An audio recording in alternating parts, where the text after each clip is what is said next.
Space cops again. Ah, fuzz.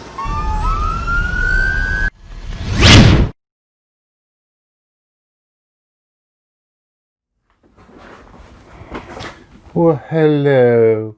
I know what you were expecting. You were expecting that other Max, that genteel Mr. Rogers of the model building world who says, build it any way you like. Well, we have taken over his show for right now, for we are from the Mirror universe, where we absolutely criticize and nitpick every little thing you do. We will point out every glue stain. We will point out every imperfection in your color palette, every misapplied antenna decal, or, ooh, you don't have tread mark on the bottom side of your semi-flattened tires on your 1:144 scale aeroplane. That's how we roll in the Mirror universe. And we only drink decaf and Diet Pepsi. Yeah. What? No. Stop. Now, y'all stop now. You stop that, you hear? Stop it. Stop molestating me. Hey, stop. Ooh. That tickles. Yeah, stop it now. We're taking it. You can't stop us. You cannot suppress us. You can try, but we will always find a way to criticize. We are that obnoxious guy at the hobby shop. You can try to avoid us, but we'll always be there.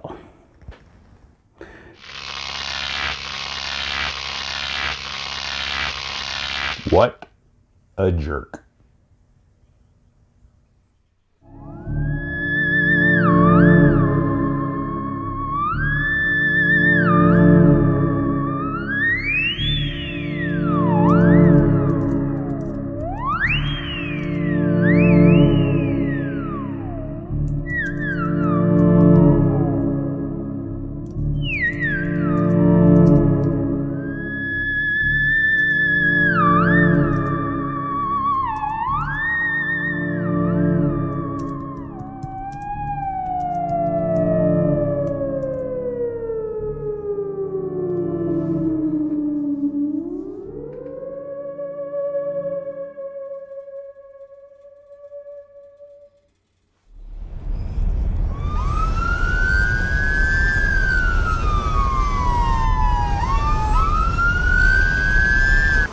Space cops again. Ah, Popo, fuzz. run.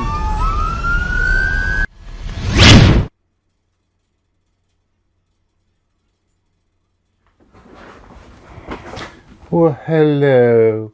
I know what you were expecting. You were expecting that other Max, that genteel Mr. Rogers of the model building world who says, build it any way you like. Well, we have taken over his show for right now, for we are from the Mirror universe, where we absolutely criticize and nitpick every little thing you do. We will point out every glue stain. We will point out every imperfection in your color palette, every misapplied antenna decal, or, ooh, you don't have tread mark on the bottom side of your semi-flattened tires on your 1:144 scale aeroplane. That's how we roll in the Mirror universe. And we only drink decaf and Diet Pepsi. Yeah. What? No. Stop. Now, y'all stop now. You stop that, you hear? Stop it. Stop molestating me. Hey, stop. Ooh. That tickles. Yeah, stop it now. We're taking it. You can't stop us. You cannot suppress us. You can try, but we will always find a way to criticize. We are that obnoxious guy at the hobby shop. You can try to avoid us, but we'll always be there.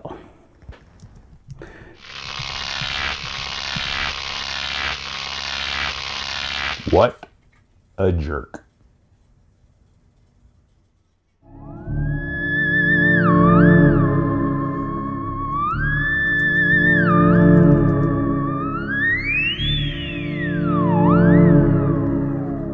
This is a voice test. Mwah. If you can hear me, give me an okay. Mwah.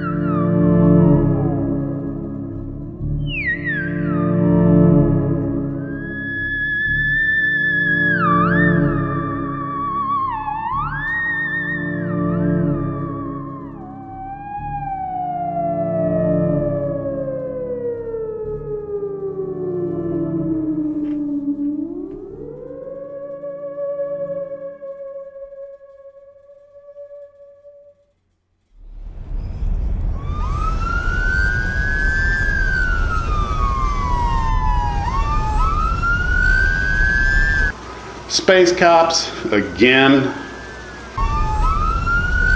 Ah, fuzz.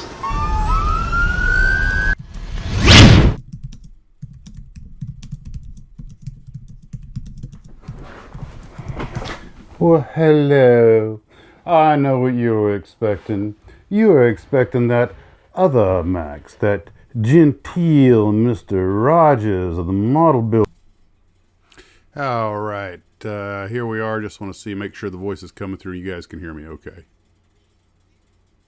That's a little bit of a lag as it makes it. There we go.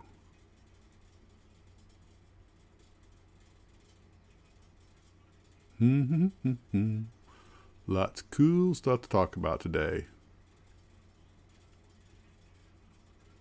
Gotcha. Okay, great. I'm coming through. Well, we can either start talking earlier. I can put the loop back on for another 10 minutes till everyone gets here. But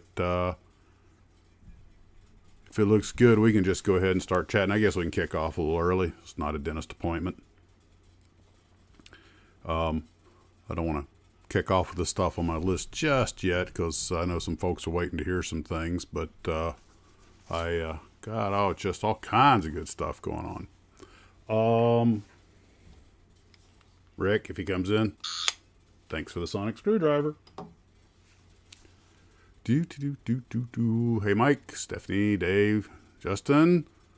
Oh, all right, there you are, Justin. Good to see you. Is Leia with you? Jeff, Richard, yep, and Richard here's Gumpla. We're going to be talking about him at considerable length today, along with some other things. John, you made it. As you may have noticed in the pictures here, I got those pictures your dad. We're going to be talking about the old F3F set and everything, and I got some stuff all lined up for that. Spent some time trying to get this set up ahead of time so we can have a really great shoe for you tonight. A little slicker than the last couple. At least we're going early this time instead of late. And yeah, ETA, I don't know. I haven't heard from the training department. It was kind of a don't call us, we'll call you thing. They run about 50%, so they could call me during this. Well, they won't call on the weekend, but it could happen anytime. I could be next week, could be next month. I'm just going to keep doing this as fast as I can until they give me the word. And then, depending on my schedule, we'll keep doing it afterwards, hopefully. Hello, Needham. Hello, Roy. Well, I promised everybody that we'd start at 5, so a little ahead of schedule. Like I say, we'll just sit here and chat until 5 o'clock, and then I'll kick off with all the stuff that's on the list to cover today. Pardon me. Hello, Nova Guy. Before we get started, there's something that's not on my list that we can talk about, which was a little shocking. Hello, Garfield. Glad you could make it, man. There was something I was a little shocked today. I don't know how many of you guys ever visit the Box Art Den, the website dedicated to vintage box art, but they passed around an email today that was no worries, Justin. I know it's late over there. But the Box Art Den, apparently, I guess they had some material out of a book or something. And the author of the book, I'm not going to give any names, but apparently, he threatened them with a lawsuit, or I'm going to get my lawyer. You're spreading my stuff, without permission. Blah blah blah. That's all. And they didn't even say, hey, look, you've got my stuff up there. You should take it down. It was just they sent the letter got circulated to regular subscribers, and I was like, what a prince. I've had about 3 occasions, including the Box Art Den, where I just downloaded some pictures from the internet. Just, type in what you're looking for, hit Google Images, grab one, and I got some emails. Hey man, listen, that stuff's from our website, that's actually copyrighted. And I was like, oh, I'm terribly sorry. If you want, I'll take it down, or if I can use it, I'll give you a credit, which is why I have those cards at the end that talk about images from Box Art Den and Hinka Holland and old model kits and scale mates. And every one of them, to a person, like, no, man, feel free to use it. We just wanted you to know. And that's fine. Very polite. Hey, Steve. Very polite. It is, that Puss Moth is a nice little kid. But anyway, this guy, apparently with a Box Art Den, he just sent him a real nasty gram. I'm getting my lawyer. I'll see you in court. I mean, it's just about a direct quote. And I was like, people, come on. You don't have to do it like that. Start off with, hey, that's copyrighted material. And then, oh, very sorry, work it out from there like gentlemen. But, some people, and I'm sure the guy wrote a fine book, and I can understand him wanting to protect his proprietary information for sure. But, you don't have to come out guns blazing. So, let's see, what's the time here? We still got about 10 minutes before the official start time. But that kind of gave me a cold chill, because when I first saw the email, I thought it was to my website. I was like, what did I do? What did I use? I'll take it down. And then I found out, oh, it's the Box Art Den. And I'm like, oh, come on, those guys, they do nice work. I don't think they make any money at it or anything. It's like my channel. It's a labor of love. And, they don't, you don't need to come down hard on them like that. Hello, Jean Sangwar. Hello. Yeah, the only thing with that Puss Moth is just make sure you got your little visors on, because that little tiny 1/72 scale kit, it's got some itty bitty little parts, and I'd probably advise you keep a pin vise handy, because some of the things don't have there's no pre-drilled holes in a couple of places. But it is a nice kit. I still have it on the shelf. It looks good. Just don't let the bugs eat your decals. And found a few other decal sheets that suffered from bug infestations that were actually in drawers. So had to start putting stuff in plastic. Somebody, and I forget who it was, had a great idea. Went and got a bunch of those El Cheapo document protectors and put them in a 3-ring binder, and then just put all my decal sheets in that. Now they're easier to flip through and everything, and the bugs don't get to them there. And not much, Scratchy. And I'm going to be talking about you a little later on, Scratchy. I got it right here. We're Scratchy and I have worked out a formula to determine if you're a plastaholic, but we'll get into that later. Unless you want to start typing them in the comment section, go ahead. We'll get to them later. One of the things we had, I'd kicked off with, if you have more models in the local hobby shop or they call you for inventory, then you're probably a plastaholic. And of course, he came back with a whole bunch of things. I read them all. I was like, man, about 4 of those apply to me. Hey, Amy K. Weld, how you doing?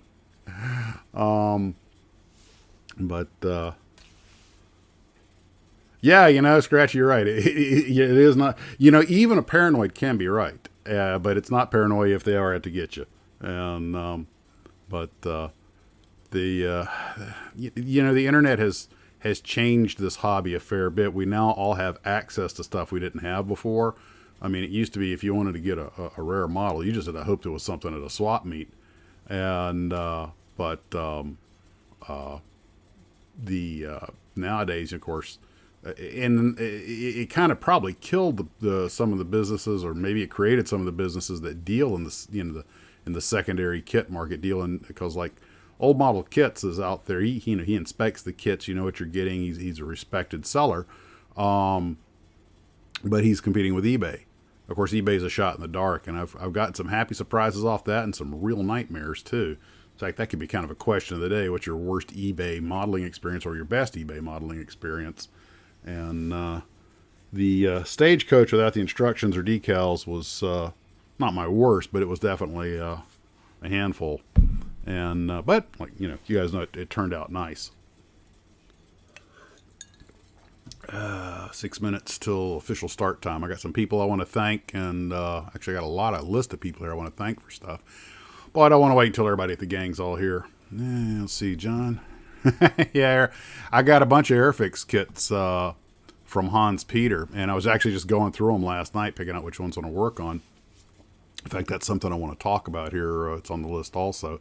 But I do like the Airfix kits, and of course, the vintage of the kit has a lot to do with how good it's going to be. Only problem is they all have old decals. I don't know if I can salvage them or not, but that's not a big deal.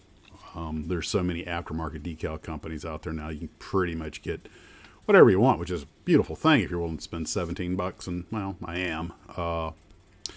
While I was working on a kit last night, I was tinkering on the Tom Daniel Dornier that I'm going to talk about later. And while I was just waiting for stuff to harden, it was taking a while. And I got a bunch of Starfix kits from which we're gonna be talking about here in a little bit, from Beast 1624, and I just built one of them while I was waiting on stuff to harden because they're such simple kits. The Spitfire 21, which I borrowed the prop off of, which, well, you're going to be seeing that a little bit later. Guten Tag, Jans Wetzler. Yeah, this is the pre-show. Yeah, well, DeCam, after all of the problems I had the last time getting started on time, I decided to start it early. And of course, this would be the one time that I've actually got this kind of down to a science now. I know what I'm doing. Hey, Modeler X. I'll just remember, Scratchy. If you're schizo and you know it, thank yourself again. She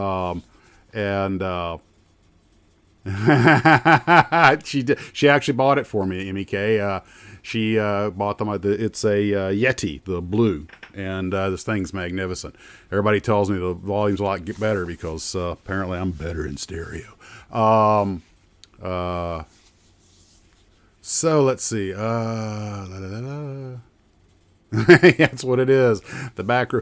Yeah, the lowest production value is on the interweb, and proud of it, by golly. But I made that the video I was looping. I'll show it again if you guys want to see it. But it was when he sent me the little sonic screwdriver, he also sent me the little thing, the beards. You've got to do a mirror episode. Okay, there's a Star Trek fan, so that's why I put that together. And yes, for those who are asking, it is a reproduction German M43 field hat that I was wearing. And I've always liked these caps. They're one of, this thing unbuttons and it wraps around and everything, kind of like a hunter's hat. But it's probably one of the most practical pieces of headgear. And you notice, you saw them all over Europe. You saw them, the Italians use them, the Austrians, the Hungarians. They were everywhere. And it's just a real nice, real handy hat. And as far as I'm concerned, I think some places they still use them today, or some variation of them. So, almost time to get kicked off. Hello, Edward. Jeff. Yeah, it's definitely a repro. An original one, I'd have that under glass. I'm just taking a second to read some of the comments, trying to stay up with what you guys. Yeah, that's right. The Swiss use them, or something very similar to them. Yeah, well, the Imperial forces in Star Wars were largely patterned after that era in history, and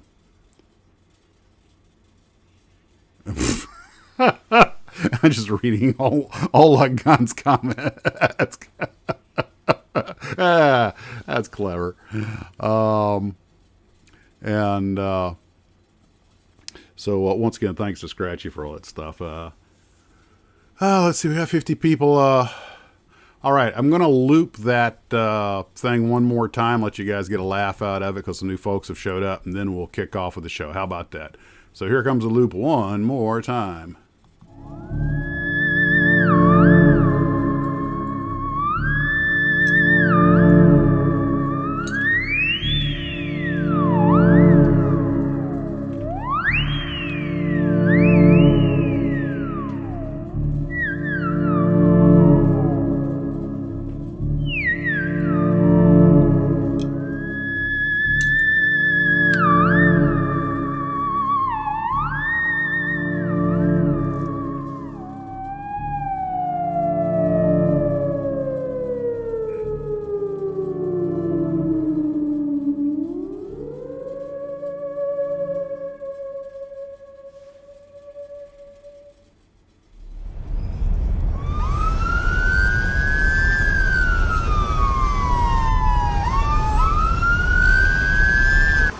Space cops again.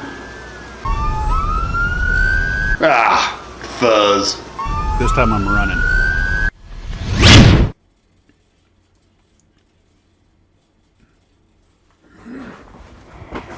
Well, hello. I know what you were expecting.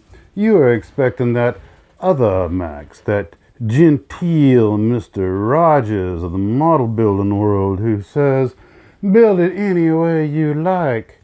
Well, we have taken over his show for right now, for we are from the Mill universe, where we absolutely criticize and nitpick every little thing you do. We will point out every glue stain.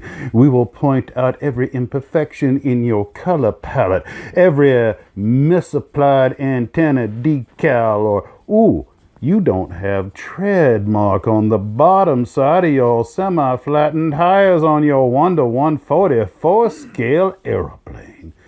That's how we roll in the Mir universe. And we only drink decaf and Diet Pepsi. Yeah. What? No. Stop. Now, y'all stop now. You stop that, you hear? Stop it. Stop molestating me. Hey, stop. That tickles. Yeah, stop it now. We're taking it. You can't stop us. You cannot suppress us. You can try, but we will always find a way to criticize. We are that obnoxious guy at the hobby shop. You can try to avoid us, but we'll always be there.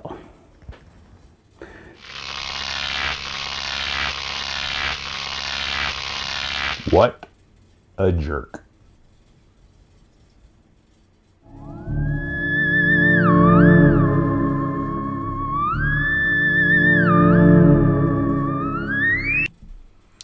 All right, it's 5 o'clock, 5:01, and time to get on with the show.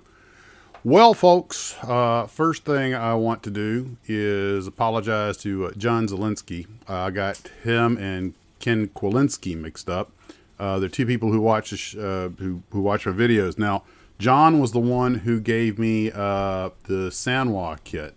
He's the Sanwa guy, and he's the one he gave me this little Sanwa Hawker Hurricane, and which I haven't built. It came like this, as you see it right here, and I was missing a piece on the tail, but I'm keeping it like that for right now.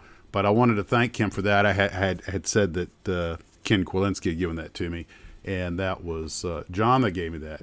Ken, on the other hand, had done this for me. I had been an extra in a couple of movies, and Ken works at IMDb and made me an IMDb page. So now in Hollywood, I am somebody. And so I want to get that straight. Apologize to him for getting them mixed up, and thank both of them for that. That was a really nice thing to do, and I appreciate it. So Rick gave me the beard and the sonic screwdriver that I used in the stuff, in the videos and everything. I want to thank him for that. That was, of course, once I get some kind of movie prop, a ham like me's got to go do something with it. So there you go. You would, Michael, you would love a drink called Jolt Cola, twice the cane sugar and twice the caffeine. Well, that was the idea, Chris. That was kind of what I, wanted to do something in that vein. Appreciate it. I'm glad you made the connection. So, Rick, once again, thanks. I appreciate it. Let's see. Now, I wanted to show you guys a mistake a friend of mine made just the other day. We went to the hobby. I forget why we had to go to hobby. I think the local hobby shop was out of paint, and I went with my buddy Ken. And Ken, we're walking. Of course, we go to the model aisle, because it's what you do. And Ken made the mistake of asking me a question when he saw the Lindbergh kits and everything. And he goes, "Oh, are they still in business?" And I just Mr. Model History here just went off, and the whole thing about they bought these, and then this went there, and then there was a train wreck, and da da da da da da da. In the middle of that, I felt I just had to take a quick selfie, and that photo pretty much says it all. So, if by some chance you should go to the hobby shop or the Michaels or the Hobby Lobby with Max, you may want to be careful what you say, or you're going to get the whole history lesson. God bless him. He's a good friend and very, very, very patient. Yeah, Scratchy. That's pretty much it. Don't forget the Butterfinger Food Group. I don't know if they make Jolt anymore, but if they do, grab me a case. But I thought you guys would get a tickle out of that. That's me and my natural environment, bugging the crap out of people. Professor Model. Yeah, let's go with that. He's a tolerant one. Well, yeah, Michael, that's how you get those cool squiggly camouflage patterns.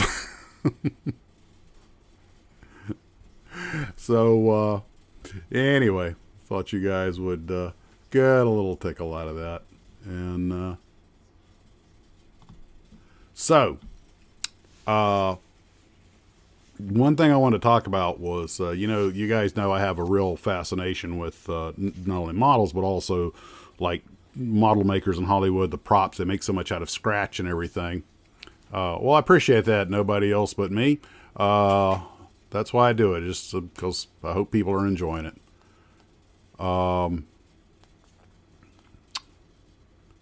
yeah, if you're talking about the Tom Daniel, Chris, if you're talking about the Tom Daniel kit bash, I'm going to get to that in a little bit.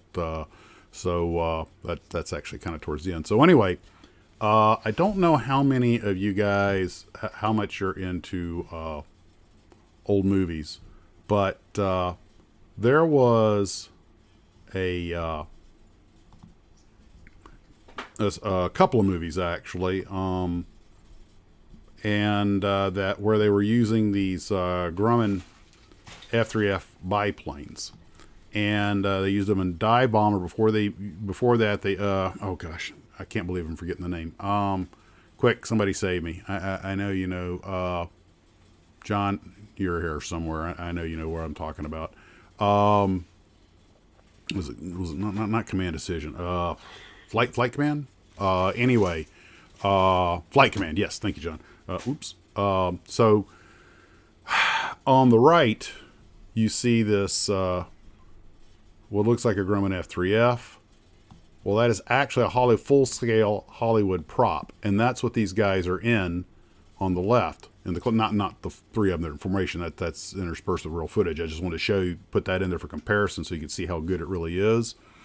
And this full-size airplane was made from scratch, and John Cassidy sent me these pictures of it, and that he also managed to send me some pictures of the actual studio diagrams, the drawings they made to make it from, which look just like real aircraft plans. And the level of detail is incredible. I mean, just look at that. I mean, I always thought they had rolled a real airplane into the soundstage, which, well, of course, that's what they want you to think. But not one of these actors ever set foot on a real ship or outside the studio or even on the Navy bases. It's all done on studio. And on the right, you see the actual mock-up. And to me, that's just like one of the highest columns in model building to make it one-to-one. And the sad part about that is that you would think a set that was that expensive and that detailed is something that would hold on to. It should go to a museum or something. Well, John's father, Tom, did try to rebuild the prop, the studio prop, and he was helping out a museum that had gotten their hands on it. But unfortunately, you can see the level of care that's going into what he's doing, and I don't think he's getting paid anything for this. This is, out of love of the subject matter. And oops, let me get that up there. Here you go. To me, that's that's just, it's very, very impressive. Appreciate the work he put into it. Unfortunately, the museum didn't take care of it.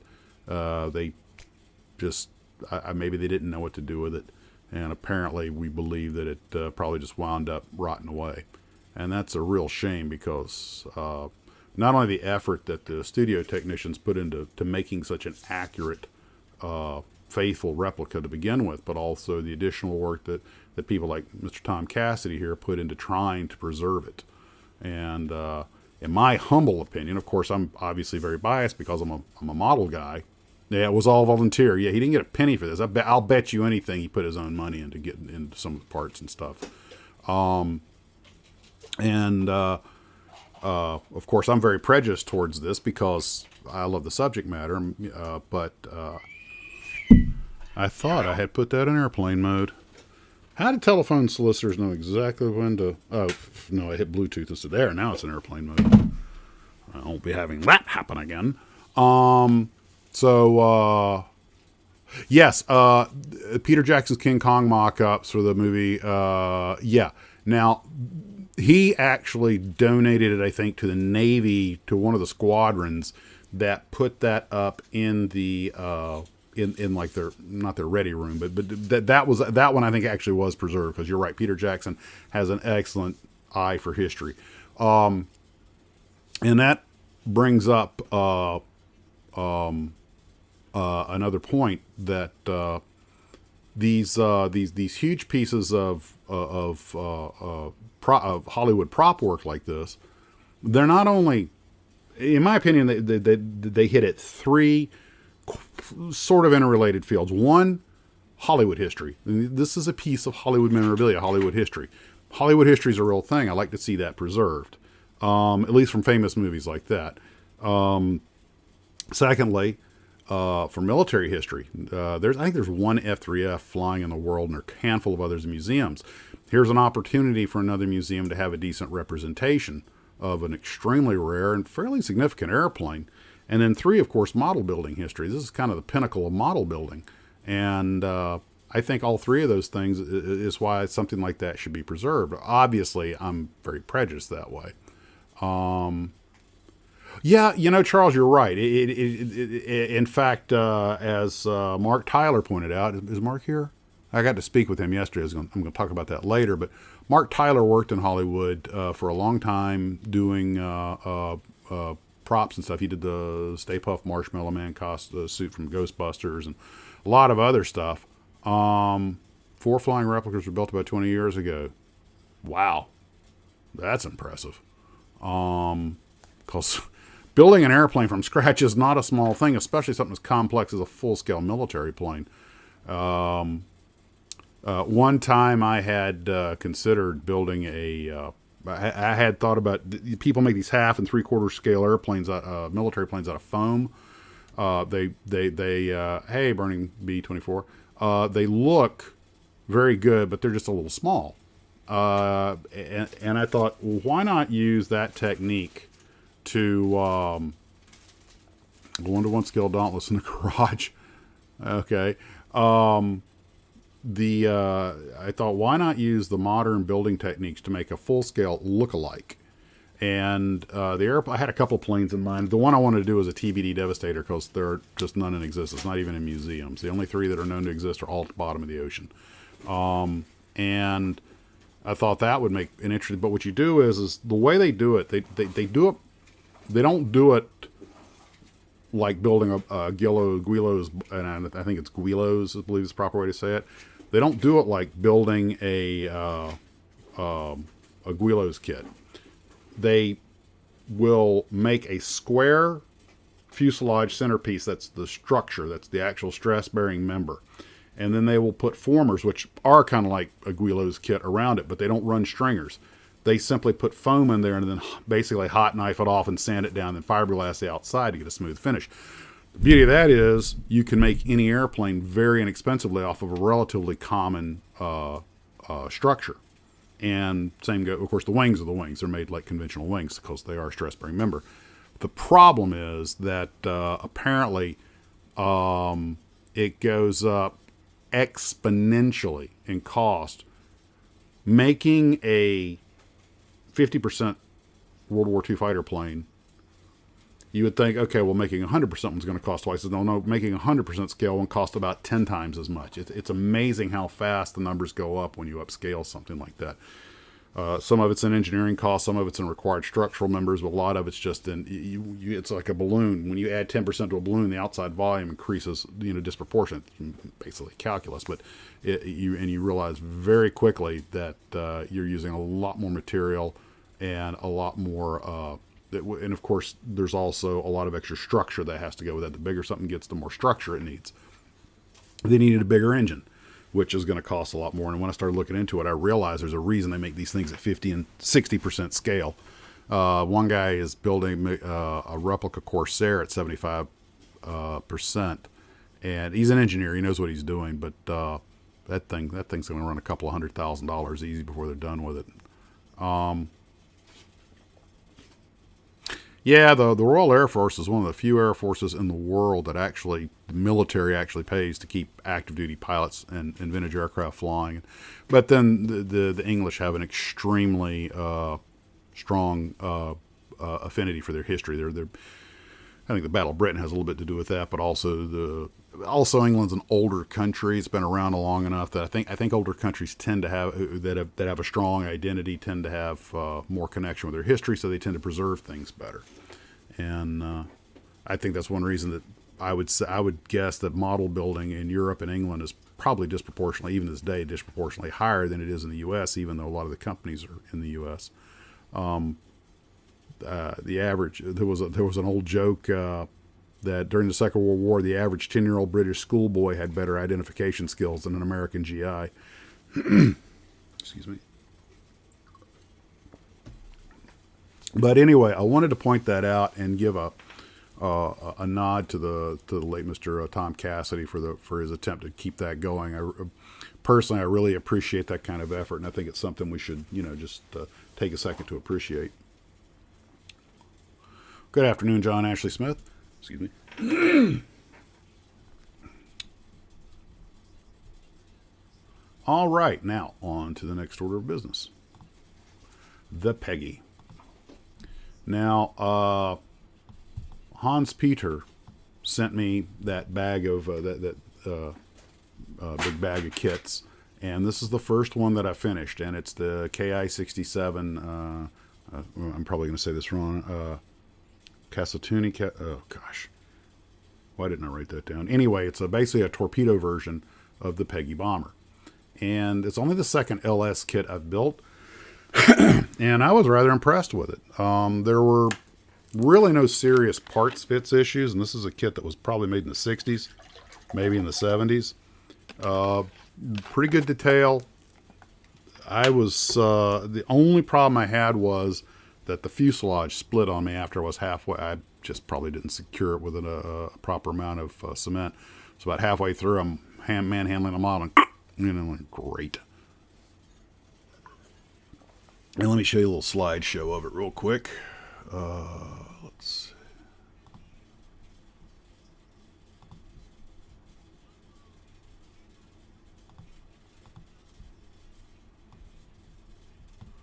There's some, I think, might have gone a little bananas with the weathering kit, but really had a great, that was the first airplane I used that new Tamiya weathering kit on, and had a great time doing that.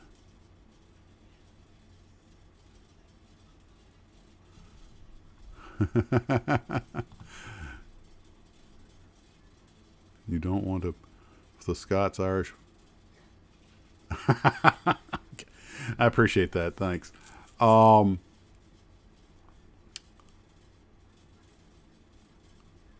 did take a second to read some of these. Yeah, I actually went to Fantasy of Flight a while back. I've met Kermit twice. Kermit Weeks owns Fantasy of Flight. He's an enormous airplane collector, and he's preserving a lot of them, but he's having trouble keeping that going. He's in his early 60s now, and he's starting to get concerned about the long-term health of his operation, because he knows when he goes, that stuff's all going to get parted out to the winds, and he's trying to make it like a theme park down there, but it's just, sadly, it's just not getting enough traction, I don't think. But You know, I wasn't that familiar with the Peggy bomber. I mean, I knew of it, but I hadn't really studied it. And like, of course, anytime you start building an airplane, you start going to the wiki page or something, start reading about it. And that was actually a pretty good airplane. It was actually a later war design, but they had some real success. It kind of turned into their Junkers 88. They kind of used it for everything.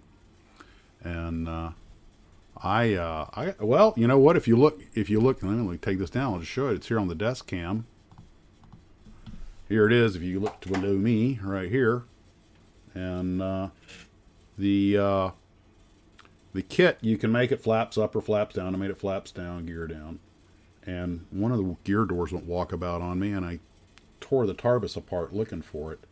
But there's three. There were three of them in there.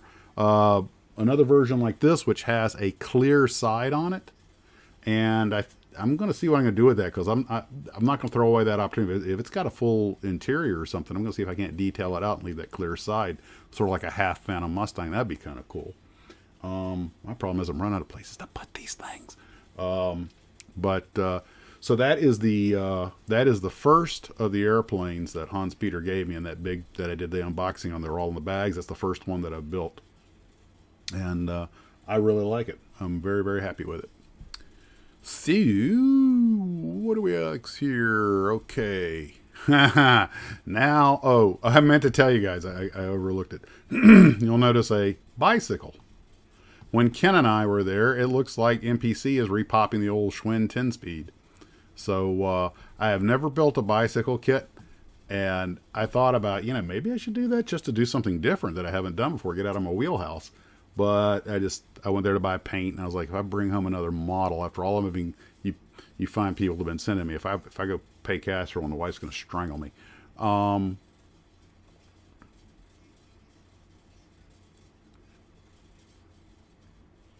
Yeah, sorry about that, Justin. Typical Yank. We get lost in the nuance between between English and British, and so 1,000 apologies for that. Yeah, the engines do like something on a George, don't they? And they actually have this gear right behind the prop that, like I say, I don't know if you can see that in there, but there's this gear mechanism that goes right behind the propeller. It's actually, and there's a fully detailed engine in there. It's a twin row cylinder. Let's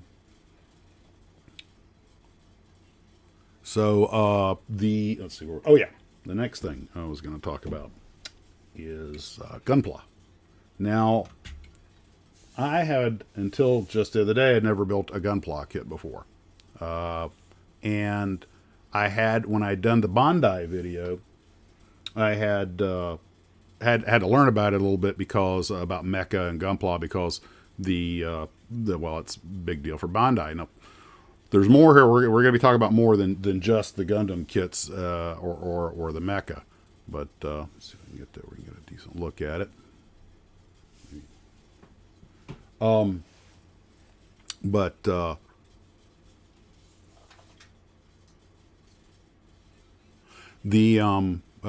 see. I'm getting behind on the comments here. Hey, John, you made it.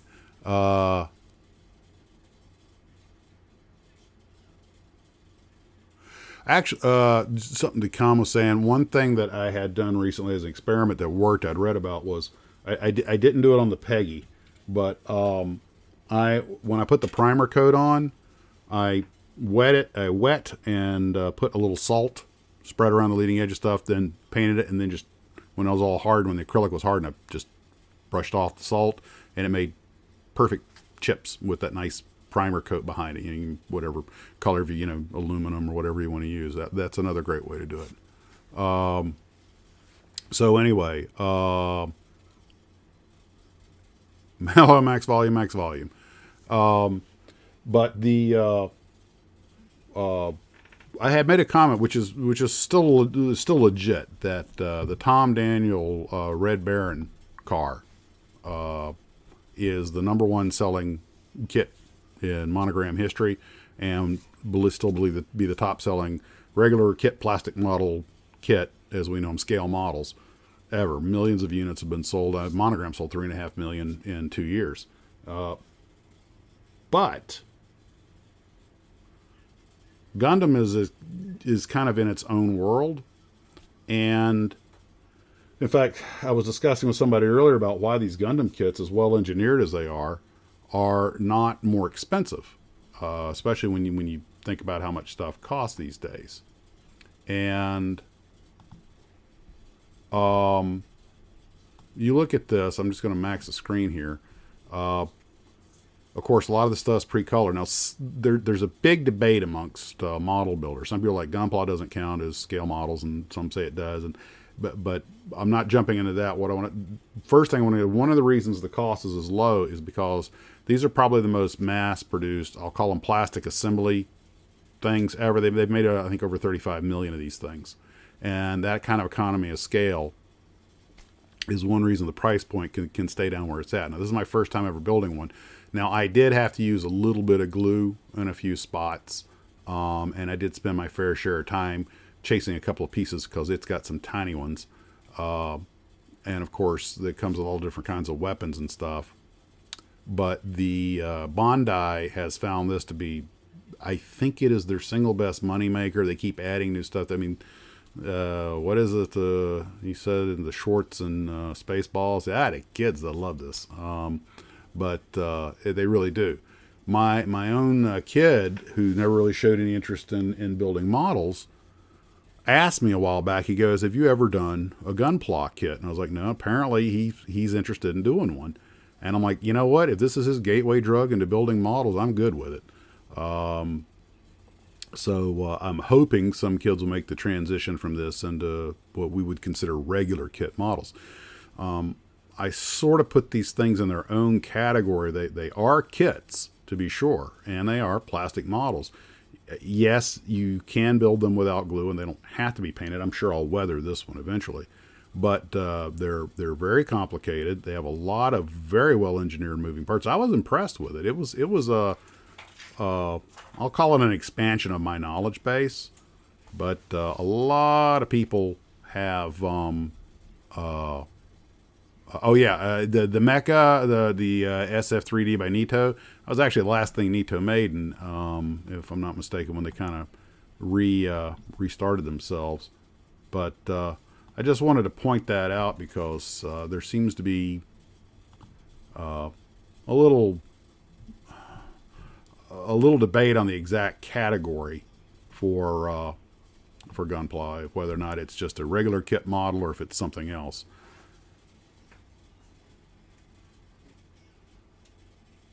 Yeah, well, that's the thing, is it's not for everybody. And I think what happens, what helps with something like Gunpla is if you already have an interest in mecha and that part of the science fiction world.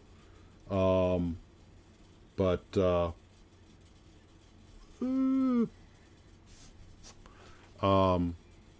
I was glad to get it, and I'm glad I built it because I'll call it an experience. I did the whole thing in one sitting, which was, it took a while, but well, everybody's got to decide for themselves. Some people think it's a toy because it's posable. It articulates, etc., etc., etc. But anyway, I'm certain, I don't see it as my, I've got so many, I don't see myself buying one partly because I've got so many on the shelf, but I wouldn't have a problem with doing another one. And, but you guys know me, I'll build anything. Heck, I build a 10-speed bicycle. But I think we tend to follow our interest.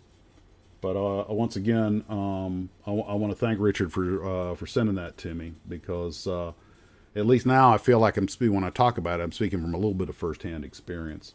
And I think everybody should do one. Just, if no other reason, just do something different.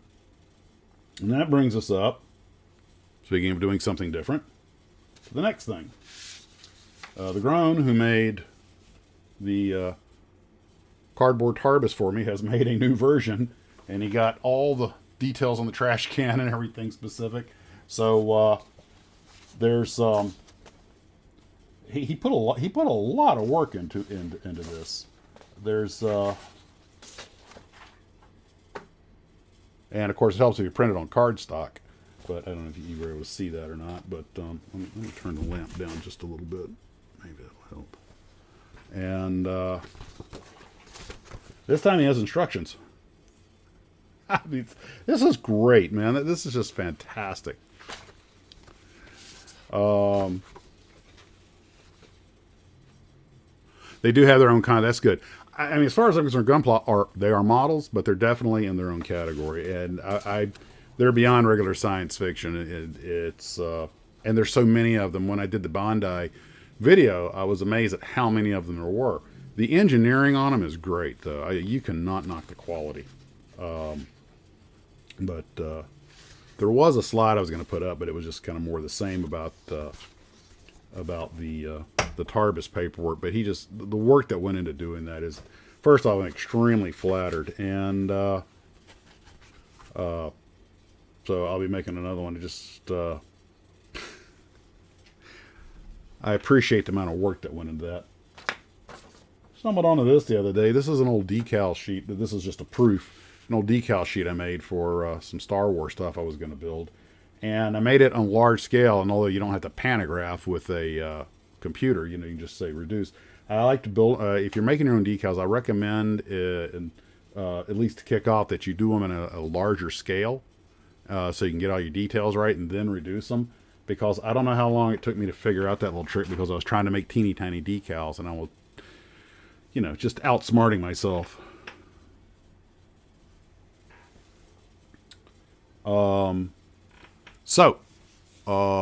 Let's see. The next thing I have on, let's see what you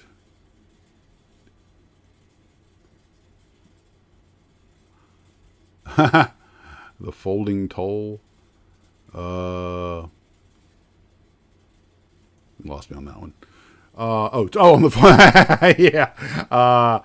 Having that having the card stock and that tool that does the scoring made the second one, which is actually out in the Tarbis go. This is the first one I did out of lightweight paper, and I had a much more elaborate video planned for the loop at the beginning, but I just didn't have time to put it together. I was going to have drone shots and everything else. I was like, I think maybe I'm getting a little carried away with that and need to focus more on the models.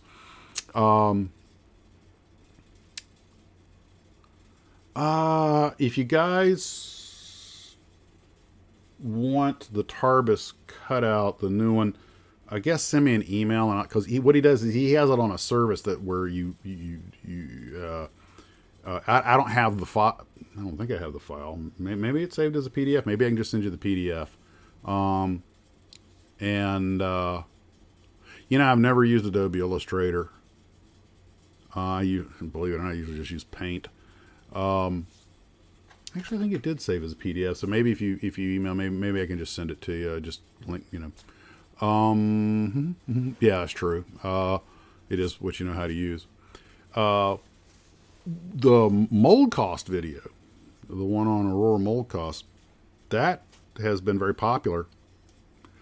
I'd always been curious about it, and we're very fortunate that Andy had at one point in his career at Aurora had access to that information, and that's how we got it.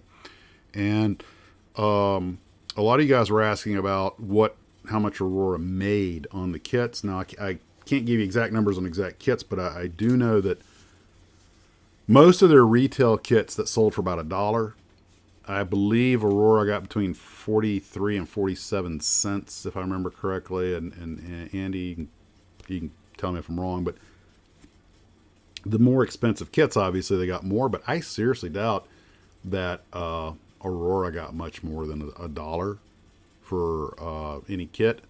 So when you see that this thing was $28,000 to cut the mold, they were going to have to get 30, 40,000 of them, 50,000 of them out the door just to pay for the mold.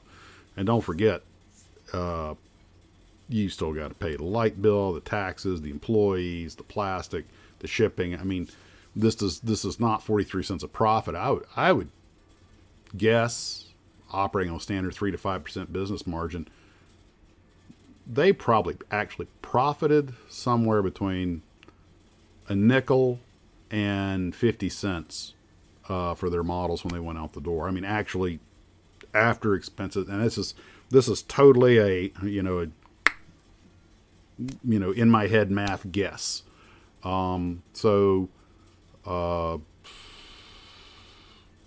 If they didn't sell 100,000, it probably wasn't worth making, and probably 200,000 to 300,000 to really make it a worthwhile endeavor. But I'm just really swagging a lot here, and but the mold making has actually gotten less expensive and better because largely because of computer technology. And of course you got these high-end CNC machines, but in the end, I'm thinking at some point there's probably still human beings involved in the mix somewhere doing some of the work. Yes. You're talking about Aurora's most expensive kit you ever saw was the Enterprise, and that actually is. I remember that mold number stuck out in my head.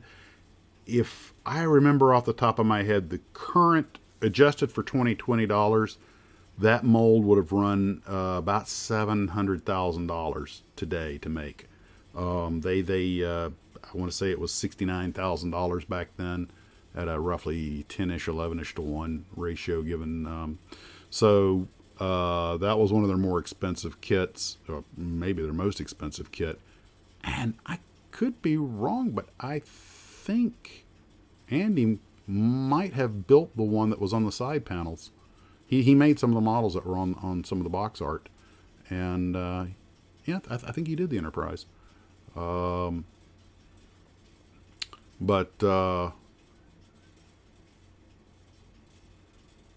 number one was the stealth fighter, 700,000 presses. Now, was that the little inaccurate stealth fighter they just guessed? They didn't really know what it looked like, because those things have gotten stupid expensive. I never bought one because like that's not what a stealth fighter looks. I don't want that thing. And of course, oops, lack of forward vision.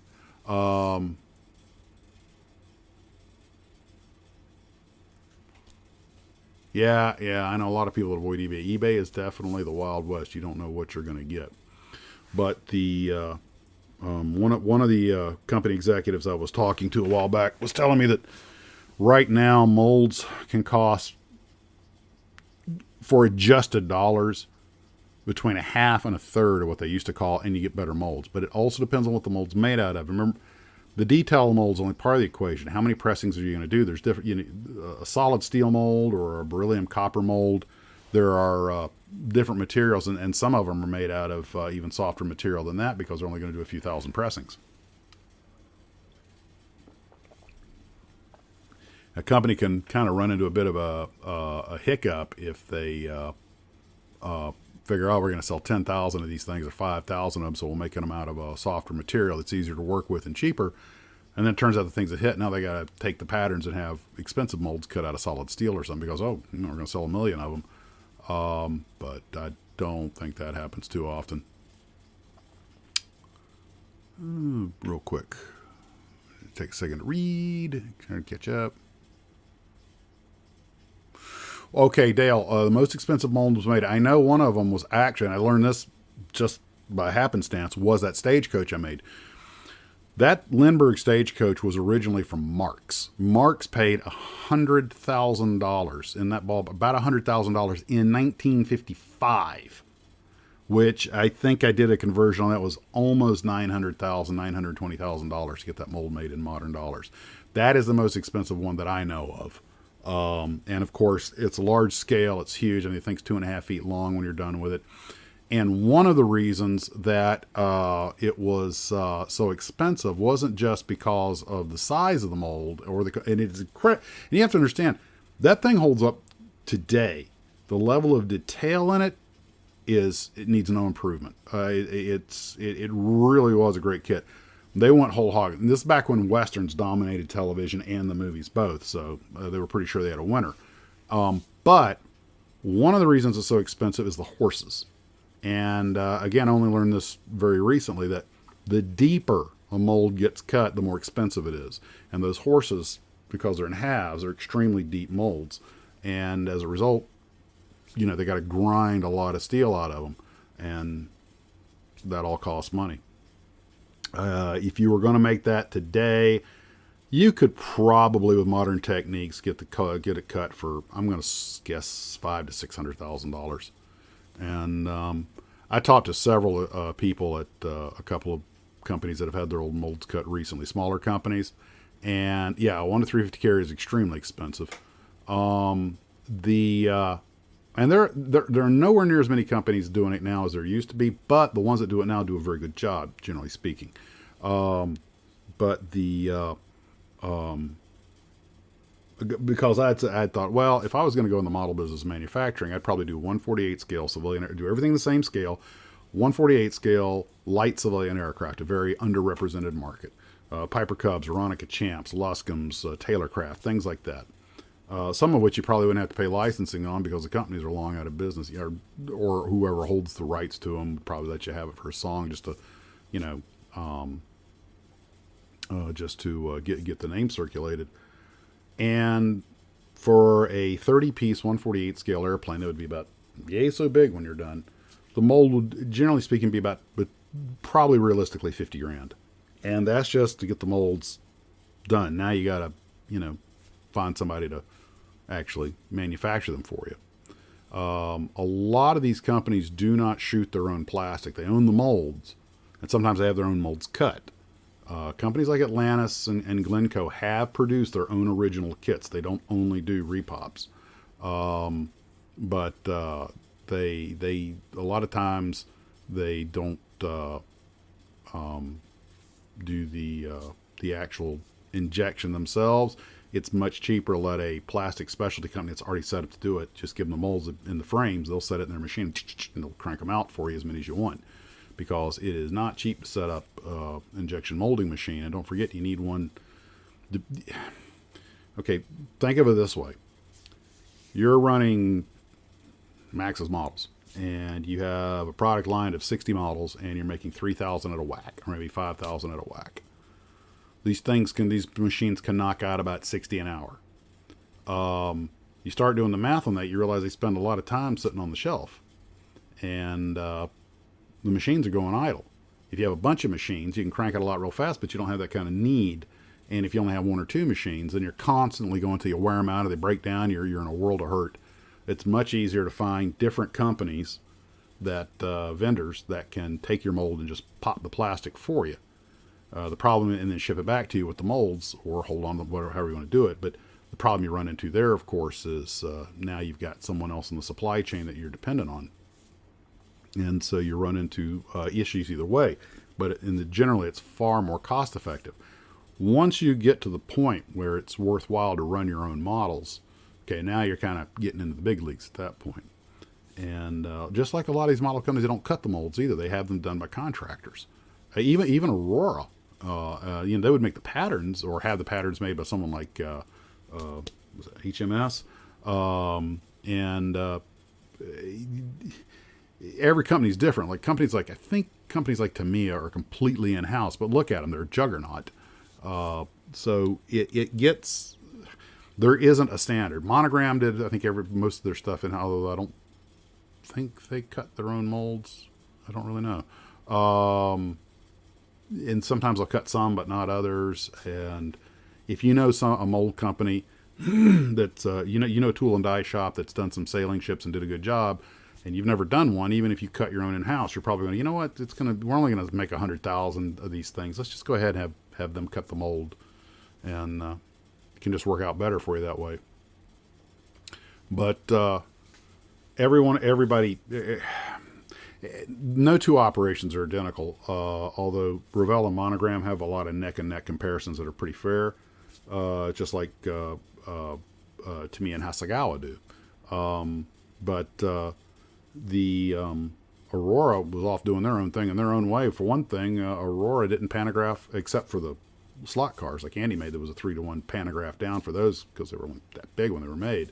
But Aurora cut their stuff in 1-to-1 scale, which is, to my knowledge, are the only ones that did it that way. They probably weren't, but the only ones I know of. More designs that never flew. Oh, Andy and I are working on that. There was all kinds of stuff that got killed. The Aurora DC-10, I don't know if you guys have ever built one, but you'll notice it's not the most detailed model out there.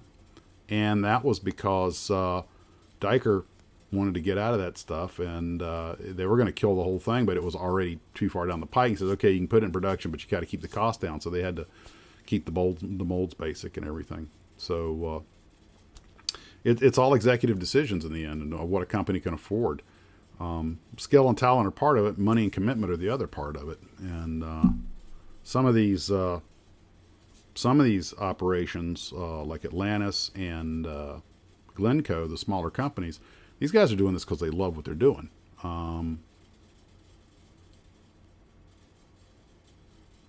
Yeah, of course they were AMT, Johan, and NPC. They were kind of they were learning as they went. It was all new when they were doing it, and they may have stayed with 1-to-1. I do know that John Hanley was an excellent model builder. He had in fact his aircraft identification models were actually on display at the Air Force Museum for a while. Not the collection that's up there now. That's something else. But Hanley was an outstanding model maker and designer, so it was a natural fit for him to do that. But Hanley and the Johan guys had the problem. They had old equipment, and after the war, they didn't upgrade, and that was whereas all the other companies did, and they kind of put them behind the power curve. Although they had some apparently excellent kits, because they got a lot of real hardcore followers to this day. The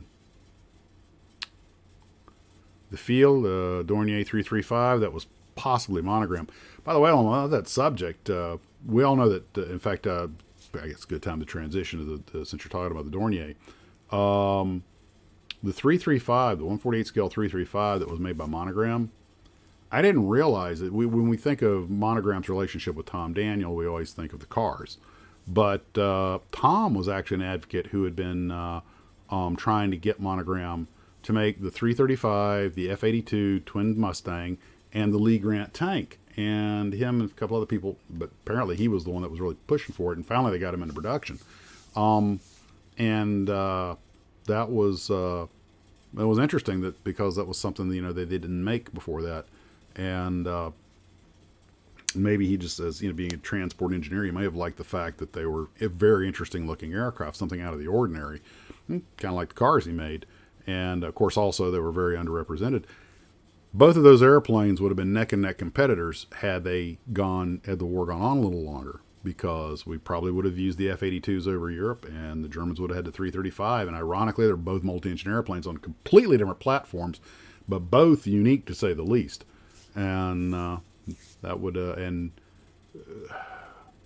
think the F-82 would have had the advantage on maneuverability, but the field might have had the advantage on speed. Hard to say. The 3-foot long CV, $300. Wow. I think Glencoe, I think they did Spruce Goose that they'd gotten the molds from somebody else. Most of Glencoe's kits are either old Adams or they're from other companies. Some of them are old Revell. Nick Argento over at Glencoe he's managed to keep that place going and everything, and he has done a couple of his own kits, but he's mostly done a lot like the old Disney space station stuff and everything. And was it the RX-7? He's renamed a few of them, trying to keep interest going. But I think he might have recently gotten the Vanguard missile from Adams. And even though they were all made in the mid-50s, the Adams molds, I've only built one of their kits, but I was impressed with it. And they're still very popular. Apparently, the Adams, pardon the fun, but it was the Adams family. I think it was the father and his 3 sons. That was, they really made very nice molds, because their kits have a lot of detail, and they're very, very popular even to this day. And Adams kit, like that Retriever helicopter that I bought, the missile transporter, it's the Cessna CH-1 helicopter, which I think the Army called the, forget the name offhand. Anyway, for those who don't know, Cessna made one helicopter, which they called, the civilian terms, a CH-1 Skyhook. CH-1 literally for Cessna helicopter. Seneca. The Army called it the Seneca. And it was a piston engine helicopter, that looks kind of funny because it's got a tail boom like a Cessna 150, but then it's got this motor hanging out in front like a Cessna, but there's no propeller. And it's a little bit bigger helicopter than you would think. It's an actual I thought it was a 2-seater when I first saw it. It's actually a 4-seater. Anyway, the first ones, the prototypes, had some problems. They got the bugs worked out, but the Army was really, really impressed with the way Cessna did things. They ran a very clean operation, good engineering staff, very cooperative, and the helicopter was set some altitude records for piston engine helicopters. I mean, it was really looking good. And they thought the Army was going to buy it. And you would think so because it's passing all its tests of flying colors. But the problem was the Army couldn't really find a reason to buy another one. They already had 5 or 6 different kinds of helicopters in service. And they're like, we don't really need it. And then it just so happened that this thing came out also on the cusp of turbine helicopters starting to enter the market. So it didn't get picked up. And Cessna decided not to manufacture it as a helicopter in the civilian market. It was just too much competition from established carriers or manufacturers. So the thing kind of became a forgotten piece of history. And well, anyway, Adams got the molds to make one and made it. And it was a really nice one, I might add. Especially given this mold, I think it was mine stamped 1958. And it's kind of an obscure kit. Well, now if you find one in the original box, it's all intact. You know, people want $100, $200 for it. And I managed to get the thing got repopped by several companies. Snap bought out Adams, Snap Plastics, and then after Snap Plastics, forget who, UPC or somebody, and then Hobby Life got them. Hobby Like got them, and the one I got was one of the Hobby Like ones, and it's still stamped out. And you have to be careful because that's a kit that's very popular for people to counterfeit. They'll get one of the late issues, which still say Adams 1958 stamped on them. They never changed the mold, and they'll put it in an Adams box. And of course, you don't really know the difference, but so you know, he's a little leery about buying an Adams kit because it's been remade by so many people. Kind of running that problem with a lot of kits because so many of them get repopped by so many companies. Somebody finds an old box. Of course, you got to have the old set of instructions to go with it too, or an eagle-eyed purchaser will catch you. And yeah, the Adams Thor is one that they're making. Or apparently the whole beer bug thing threw everybody in for a loop. And then, but I understand they are making the Thor again, or they're going to, and the Vanguard. And I want to get both of those. I just always like the missiles that come with the launchers and everything. And but anyway. Going back to Tom Daniel, let me put this up on top. The TD's personal. Now, for anyone that doesn't know, this is a Lindbergh Dornier 335 that Tom Daniel personally customized. It was just a little project of his, and he did a long time ago, and he didn't get a chance to finish it, and he asked me if I'd like to finish it for him. I was not going to turn that chance down, so he sent it to me, and you guys have seen the pictures from before, I'm sure, but anyway, this is the landing gear I've been making for it, which does match the bend on the wing. Unfortunately, as you can tell, it's a little bit of a stork-like gear. Well, I made the gear exactly the proportion of the gear doors, or the gear bays, I mean. And by the way, I'm just test fitting some different propellers from those Star Fix kits I was telling you, playing around with some stuff. So turned out, unfortunately, if I made the gear fit the door just the way it's supposed to, then the airplane almost sat on its belly and there was no room for the propeller to turn. It certainly couldn't rotate like for a takeoff. So I had to extend the landing gear. Now it still matches the bend in the wing, the gear doors and the gear legs. And it's got a pretty sinister looking, especially head on look at it when it's coming at you. Very predatory looking. And now, of course, I haven't painted anything. I still got to add a lot of detail to it. These are just rough fittings right here. But Here she is on final approach. Whoa, looks like an eagle coming in ready to, grab a mouse. But there's some structure I'm putting on the landing gear.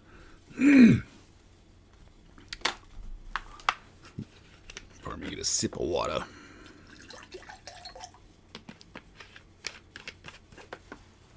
Now, all right, just set that over there.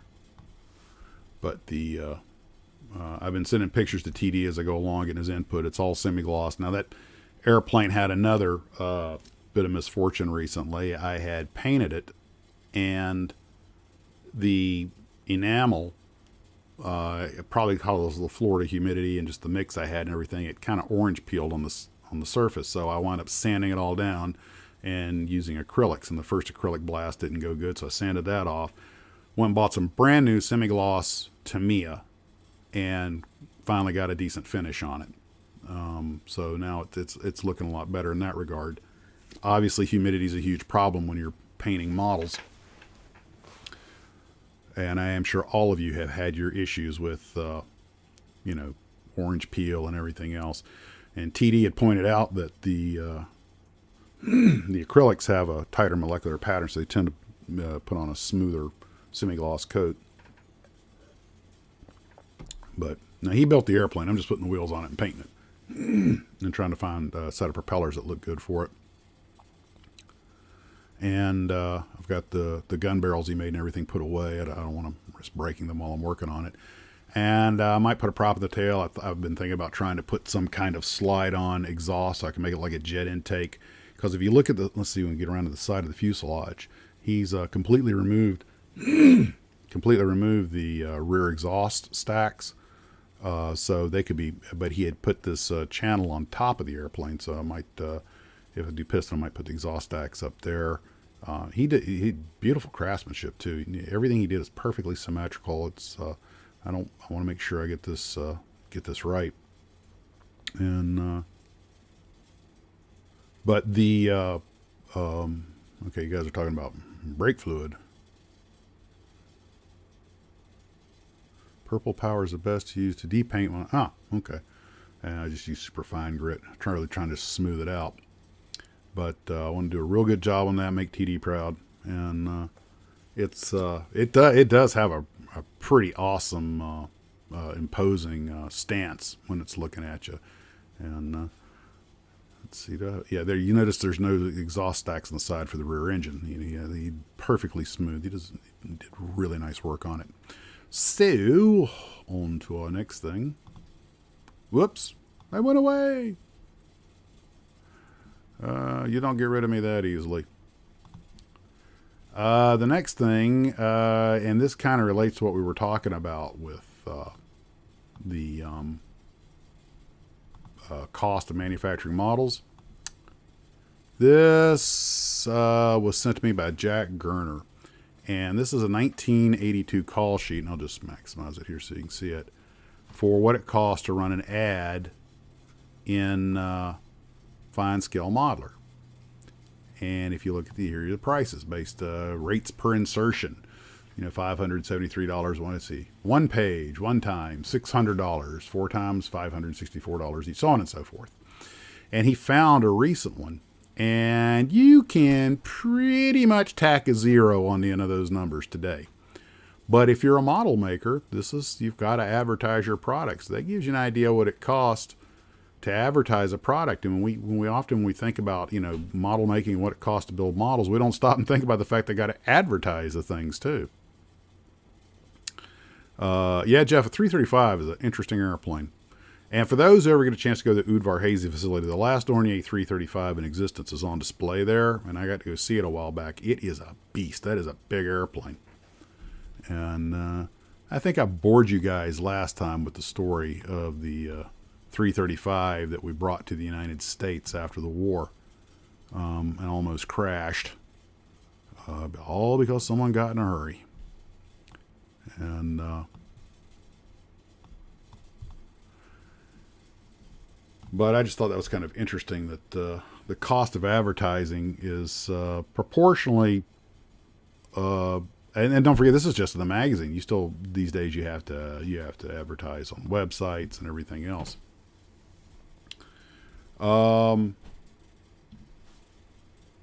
So that brings us to one other thing I wanted to mention. Somebody had asked a question to send to Andy Anchus about whatever happened to the Q-ship mold from Aurora's Atlantis Q-ship mold. And Andy says that mold is definitely gone. He's not sure what happened to it. It is but he's pretty sure it was destroyed. It could have been on Monogram's initial disposal list. And that brings up the next topic for discussion. How many of you guys, the one you stole from us, how many of you guys are familiar with the Monogram Aurora train derailment? I'm trying to find some more information on it. I'm probably going to get the year wrong off the top of my head. It's either like 73 or 77, 79, something like that. Anyway, there is a virtual conspiracy theory behind all this. And there are people who, and I've actually seen like almost conspiracy websites set up about this.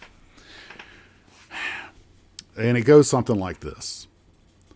Monogram did not want Aurora molds being bought by somebody else. I don't know about the D8 mold. I don't know, but it could have ended up in the same. Well, actually, this may answer that, but I don't know. Yeah, I did. Okay, so Monogram buys out Aurora, gets all the molds. They get put on a train, and I think it's going through Buffalo, New York, or somewhere, and derails. And apparently with some force, because according to people I know, it sheared steel. You got to remember, these are 800 and 1,200 pound frames and molds. They're blocks of steel. The accident allegedly dumped dyes in the mud. It did. And I'm going to get there. I know a person personally who has, let me get there. So the molds, NTSB has to investigate. They finally packed and these things are scattered all over a mud field. Remember how heavy these things are. We're not, the smallest one will weigh 200 pounds.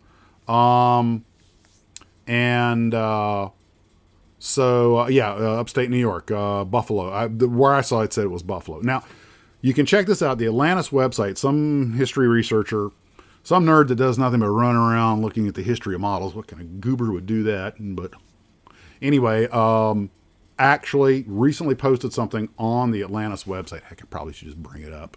Anyway, he did some research on it because the molds were put back on a train, obviously not the one that derailed, and sent to Illinois. And it is a known fact that they did not all arrive in Illinois. I don't know that anyone ever took a list of what ones didn't, or at least not that it existed this day. That those files may be around, but this is going to get a little intense or a little involved. So, okay. So Monogram had a multi-tiered process. First thing was go through the molds, see what's what. We have a list of ones we'll consider keeping and a list of them we know we don't want. And I think I'm getting this right. You can go to the Atlantis website and check it out. He goes in detail. But so the molds get divided right there. Keepers, not keepers. But don't forget, some of them were already destroyed or damaged in the derailment. So, I'm sorry. That was the first process. Look at the damaged ones. Get rid of any of them that are damaged. So that block's gone. Then of what's left, now we have the ones that we know we want, the ones we might consider, and the ones we know we don't want. So the ones we know we don't want, they go out. Then they look at the ones we might keep, and a lot of them turned out to be too worn and everything. Like, nah, it's not worth it. And they weren't going to invest any money in fixing these things. Then they get the ones they want. And the D8 might have been one of the ones they wanted to keep. Was it the World War I or... I think it was the World War I fighters were something they were interested in keeping because Aurora had a pretty good reputation with those. And I could be wrong. But anyway, So a relatively small number of them wound up getting manufactured under the Monogram logo, but not very many. Well, and not exactly the X-Files. That gets to where I'm going now. We're going to get there, Garfield. But yeah, I know at least for 14 or 15. And apparently, was it Jim Keeler I talked with who was working at Aurora at the time, and he was talking about, I think it was Jim, it literally sheared steel corners off of them. I mean, we're talking about cannonballs hitting cannonballs. But,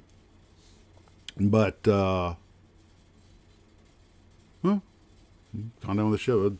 Cargo's cargo.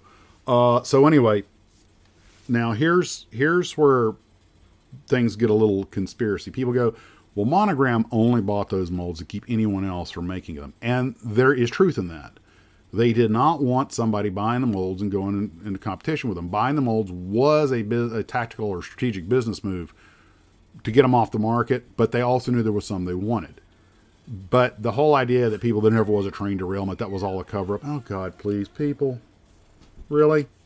That's just no. All kinds of no. And the NTSB doesn't do reports on accidents that didn't happen. So, although they will do reports on accidents that almost happened, but don't ask me how I know about that. So, anyway, now you got me wanting to pick that thing up. I don't know if I could.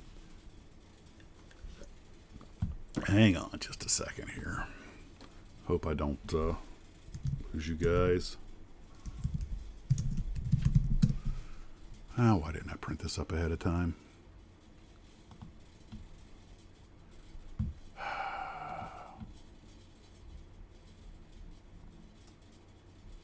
No, I don't want your newsletter. Thank you. I already get plenty of your stuff. Okay. I don't. Yeah, I won't be able to find that. And I was thinking about just looking it up for you right now while I'm talking about it, but I don't know where on their webpage it is. But about us, that might be it. Yeah, that's it. God bless Atlantis. They do the courtesy of putting their history up so that you can see what they're all about. And Rick and Pete are really great guys. They're in this for the love of doing it. I mean, they're trying to run a business, but I really appreciate that they tell you about themselves. And they're great guys, by the way. If you ever get a chance to meet them at a model or show or something, do. So much for that. But it goes on down to the F-111. Yeah, the F-111. Yeah, probably. I'm glad that they're putting the history out there, and they're gotta be careful what I say here because I can't offer up proprietary information, but there is access now possibly available to some of the old Monogram files if somebody wants to do the digging. But remember, we're talking paper files. But if someone was really passionate about it and had the time and could get up there to dedicate, they could dig through those files and possibly find out what was missing and what wasn't.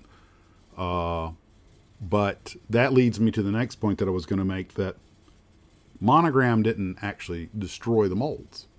They apparently very caringly wrapped them up and just put them all in storage in a climate-controlled building. So the molds are still in reasonable shape today. Well, there were, the FRA would probably have something, yeah. The molds were recently, they wound up, as Monogram changed hands about, 600 Gearbox Toys, Hobbyco, Odyssey, Partners, Blitz. Well, they changed hands again, and the molds went up for sale, and that's about all I can say about that. But I did get a chance to talk to somebody who was actually, because the molds had to be inspected. And now you guys may remember Aurora had the little Aero Commander, which originally had been a Comet kit. And it was one of them Monogram wasn't interested in because it didn't have enough detail, didn't have wheels or anything. I probably didn't think it would sell anyway. But they opened that mold. Now that mold was also damaged, so the kit will probably never go back in production. But they opened the mold, and there was still mud in it. So, yeah, those things went skating through the farmer's field for sure. And they didn't bother to clean the mold out of ones. So there's probably still some others in there. There's at least that one. And apparently it wasn't a little bit of mud. I mean, that thing bit the dust, literally. So, why people have to come up with these X-Files conspiracy theories, you know, stuff happens. But it was just a series of business decisions. And personally, if the I asked the person, is there any chance they were going to put the Aero Commander back in? I'd buy a repop. Hell, I'd probably buy a couple of them. Very simple little kit. Looks good on your desk. A lot of fun. Great entry-level model for a kid. And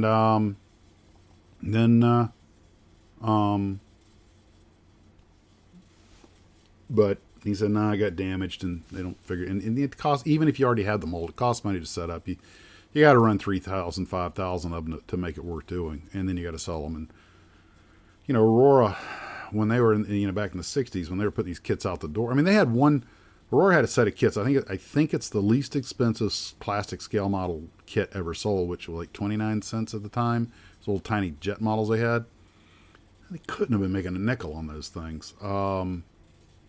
Because, the wholesalers got to mark it up, the retailers got to mark it up, and whatever the markup isn't profit. You've got to pay your bills out of that. So, I want to say it was 1979 Buffalo, and I think it was near Christmas. But I'm doing that from memory. Now when I'm done with this, I got to go find that page, and maybe we'll talk about that next time, and I'll have my information right in front of me. Okay, was there anything else on? Oh, the last thing. Scratchy was sending me a bunch of ways to know if you're a plastaholic. So let me open that up and see if I've got that. I meant to have that handy. And you guys can decide if you're plastaholics based on the following criteria. And one of which, let's see. Oh, there's an email from TD. Yeah, he knew I'd have to stretch that landing gear. Let's see. You guys can have a scintillating moment of watching me scroll through my email. Let's see. Come on, Scratchy, where are you?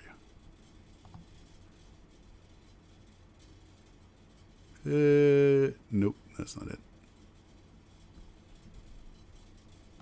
Anyway, let's see what I can remember off the top of my head.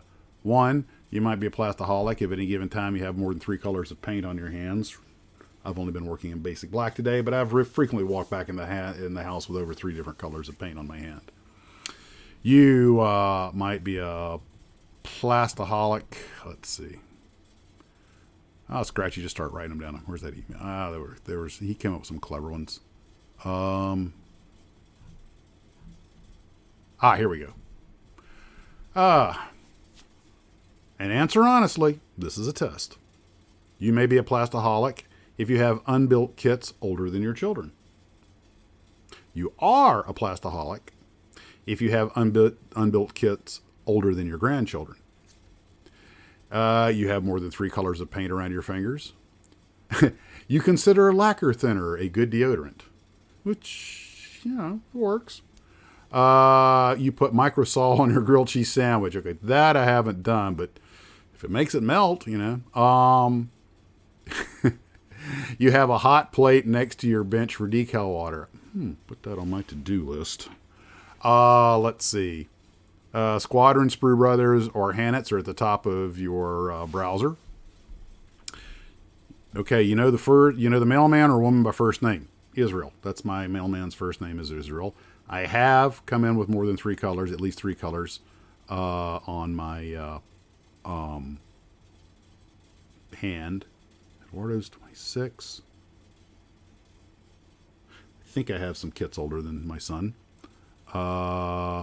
You removed all your clocks from your workspace. I did, but the battery went dead and I just broke and I just threw it away and never replaced it, but that counts. You have more reference materials and pictures of your family? Yeah. You shop at stores going out of business to buy display cases. That's how I got the glass cabinet I have in there now. Sadly, it was the hobby shop that was going out of business. Oh, we miss you, Hobby World. Oh, but thank you for Hurricane Hobbies for coming in. But I got 5 of them. Let's see. You can't shop for display cases because there's no more free space in the house. Yeah, I'm going to have to. Yeah, I'm going to have to go 6. Let's see. So that's 1, 2, 3, 4, 5, 6, 7, 8, 9, 10, 11, 12, 13. I got 6 out of 13. Yeah. I'm a plastaholic. Are you?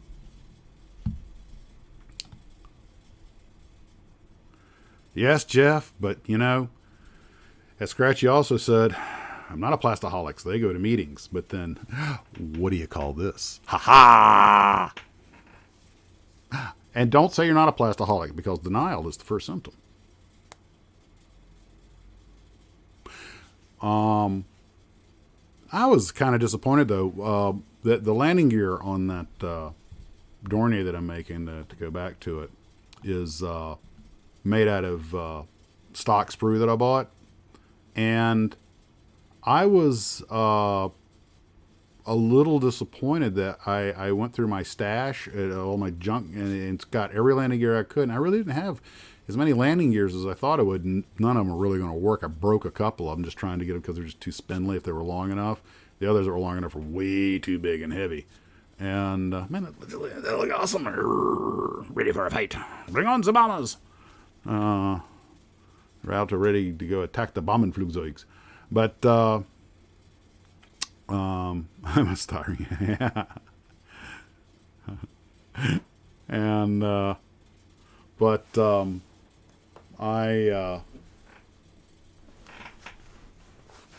I was kind of disappointed. I got plenty of ordnance. I got a ton of bombs, drop tanks, but not very many landing gears.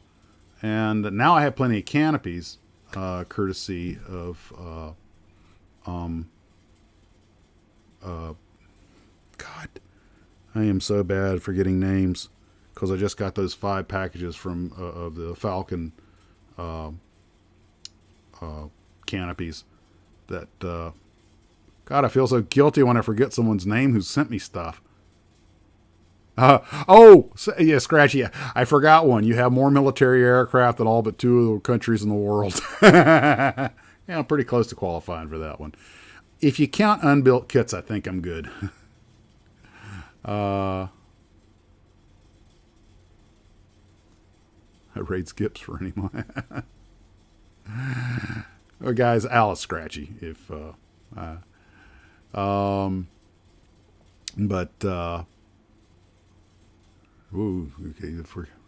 forget. I didn't say anyone was going to rehab. Didn't say being a plastaholic was a bad thing or that anybody wanted to be cured. God, one of these days I'm going to go to Aussie and Ollie's. These people keep talking about these places. I'm like, okay, I think I know what I'm doing on vacation. Yeah, when you're calling up like the squadron shop or somebody and they recognize your voice.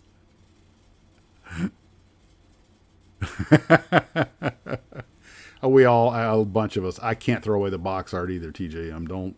That's why my wall's covered with it. Well, that was everything I had on my list. So you guys, what do you want to talk about now? I'm going to grab some water.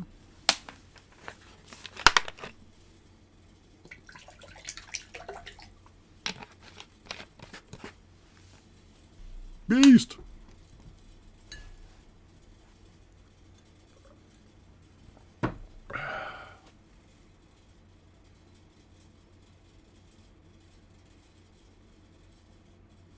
All right, we go to the Red Star. When I show up, they usually put in their earplugs. My decal stash is mediocre. I have a lot of stuff, but a lot of it's useless. And I just now it got a lot better because TD sent me a whole bunch of his old decals because I was sitting there going, crap, I don't have any 1/72 scale German markings. I do have the tail markings because I bought some, but I was like, I don't have the Balkan crosses, and of course he sent me his, and he had plenty of them. Older stuff, but I'll test them, make sure they're still good.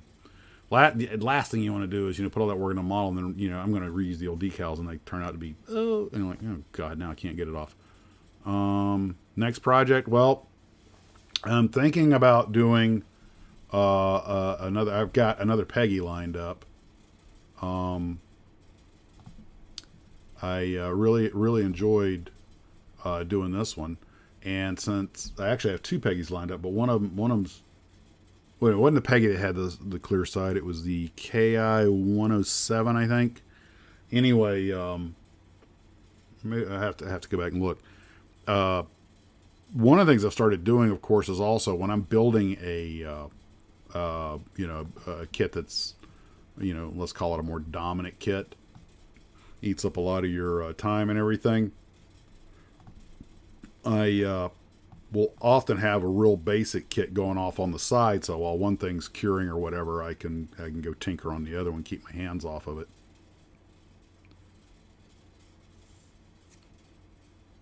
And oh my gosh, I have got to get to work on the B-47. It's been sitting there judging me because it's like, oh, you pay good money for me, but I was a clearance sale purchase. Now that you got all this other stuff from your new friends, you're out building that instead. I see. And so I was actually just looking at it yesterday, getting a tinge of guilt. And just figured out the best way to arrange this here so it's...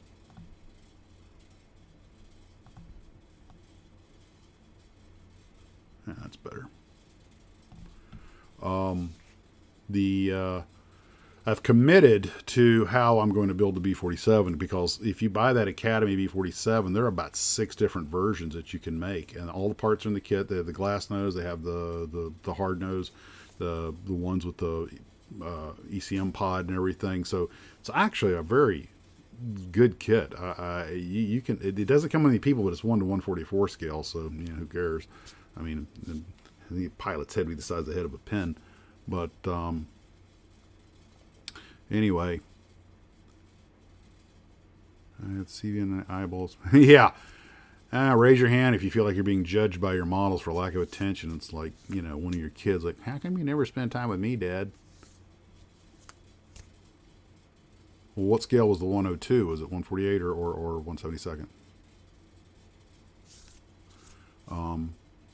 But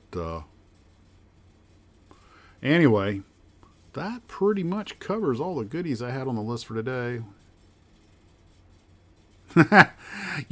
Okay, have you ever bought a kit because you had all the reference material?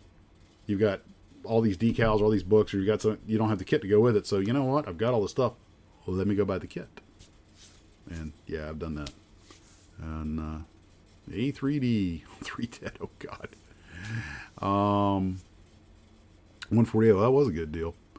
Right now, the Hurricane Hobbies up on a shelf. They have a bunch of models that basically estate sale stuff, I guess. It's like, yeah, it's, and he knows what it's worth, so he wants a reasonable. I think it's a block sale. They want like $300 for the whole thing. I'm like, I mean, not that it's not worth it, but if I did that,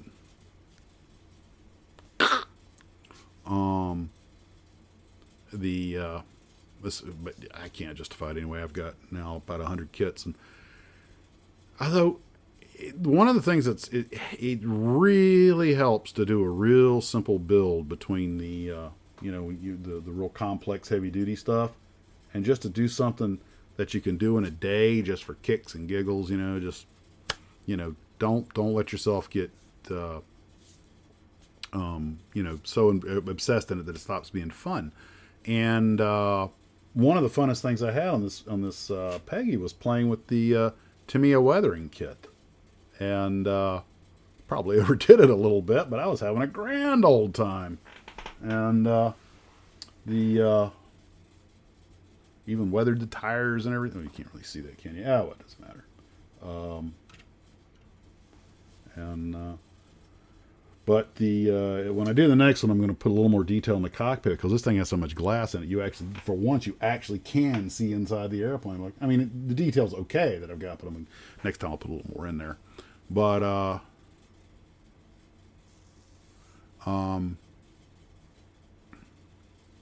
Oh, yeah, yeah, yeah. Evil Spock definitely had the cool factor going for him. Mirror, Mirror Spock, absolutely. And, yes, I do plan to weather the Gundam. I've got some of that rust, and I'll probably use a little rust and a little black, but I don't want to overdo it. I want to give him that sort of weathered look, but not like he hasn't been maintained. I wanted to like he's, like a field soldier would look. And yes, Chris, there are airplane washes. Although normally they're just done by hand, manually people, but the Navy out here at Jack's and the other places, they have sprayers that they taxi the planes through because they do the anti-submarine mission. So they spend a lot of time exposed to salt air, and they basically upward car wash. They drive them, and they hose the crap out of them too. But usually aircraft are washed pretty manually, but airplane washes do physically exist, although they're rare. No, it's funny. I had not made a surrender screen with the green cross, but one of the models actually came with the color palette for that. He goes like an off-white with the green cross, and Mayor Sulu with the big fencing scar, and yeah, Romulan Kirk, yeah, but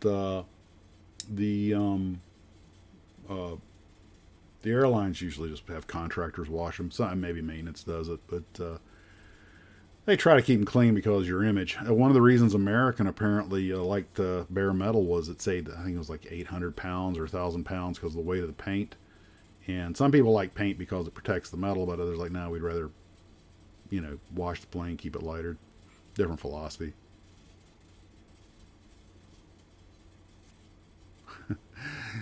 I wouldn't pay money for a model of the TARDIS, but I'd build one if I got my hands on one.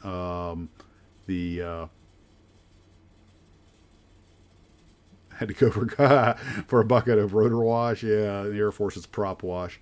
In the infantry, we'd send a guy for, there you go, you got the dream barrier, a box of grid squares, and a left-handed wrench, and a left-handed protractor. Yeah. Oh, yeah, and 100 yards of flight line. I can't squelch, yeah.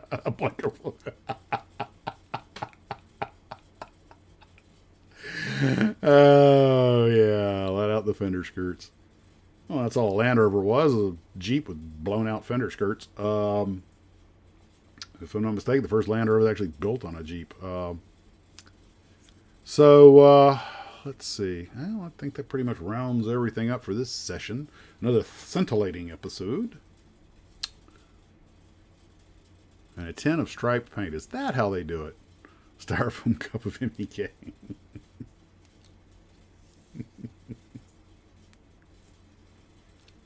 Don't forget a bucket of helium. Glass hammer and tartan paint. This is going to go on for a while. Thanks, guys. I appreciate it. I'm going to let you guys chat. I'll run the loop one or two more times in case you guys want to talk to each other anymore. No worries, Bill. We're just down to just BSing. I'm gonna hit the loop, let you guys talk for a couple of minutes amongst each other, and we will see you all later. Have a great week. Maybe we can do this next weekend, kind of depending on what the training department does and what goes on in life. Hopefully, if we do it next Saturday, maybe I'll have that TD Dornier done, have some nice pictures for you. Y'all take care, and thanks for tuning in. Bye-bye.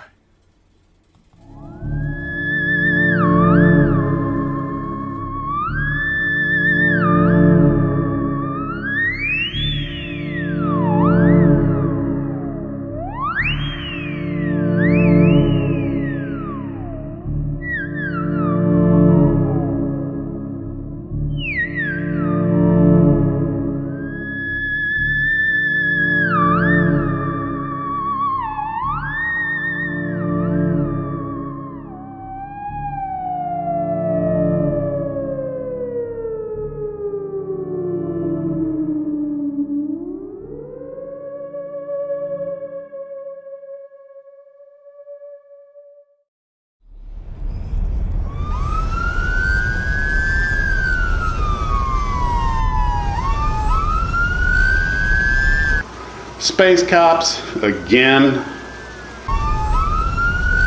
Ah, fuzz.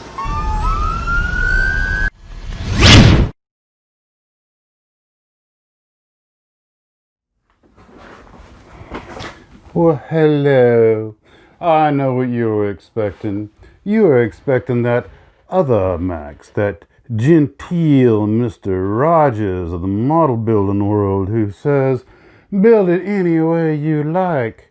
Well, we have taken over his show for right now, for we are from the Mirror universe, where we absolutely criticize and nitpick every little thing you do. We will point out every glue stain.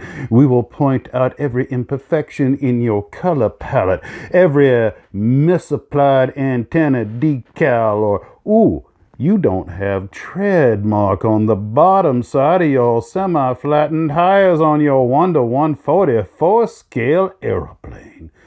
That's how we roll in the Mirror universe.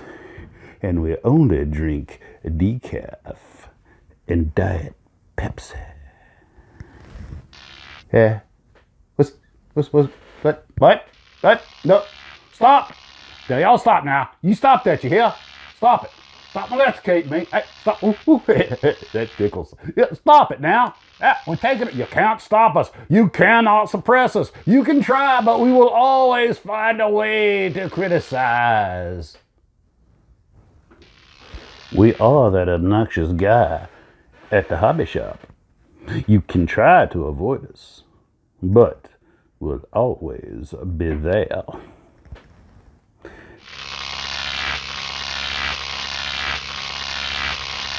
What a jerk.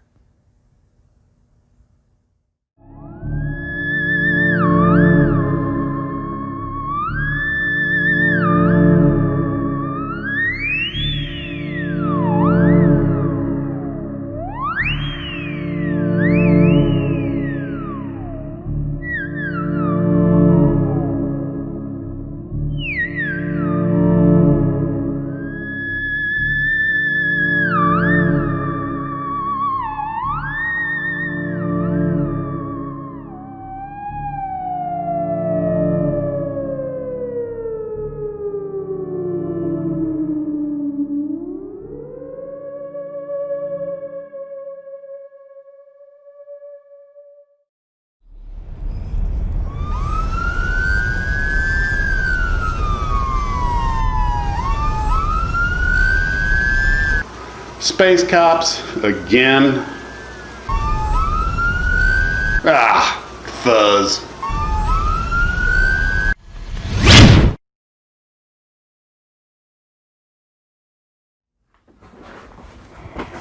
Well, hello. I know what you were expecting. You were expecting that other Max, that genteel Mr. Rogers of the model building world who says, build it any way you like. Well, we have taken over his show for right now, for we are from the Mirror universe, where we absolutely criticize and nitpick every little thing you do. We will point out every glue stain. We will point out every imperfection in your color palette, every misapplied antenna decal, or, ooh, you don't have tread mark on the bottom side of your semi-flattened tires on your 1:144 scale aeroplane. That's how we roll in the Mirror universe. And we only drink decaf and Diet Pepsi. Yeah. What? No. Stop! Now, y'all stop now. You stop that, you hear? Stop it. Stop molestating me. Hey, stop. Ooh. That tickles. Yeah, stop it now. We're taking it. You can't stop us. You cannot suppress us. You can try, but we will always find a way to criticize. We are that obnoxious guy at the hobby shop. You can try to avoid us, but we'll always be there.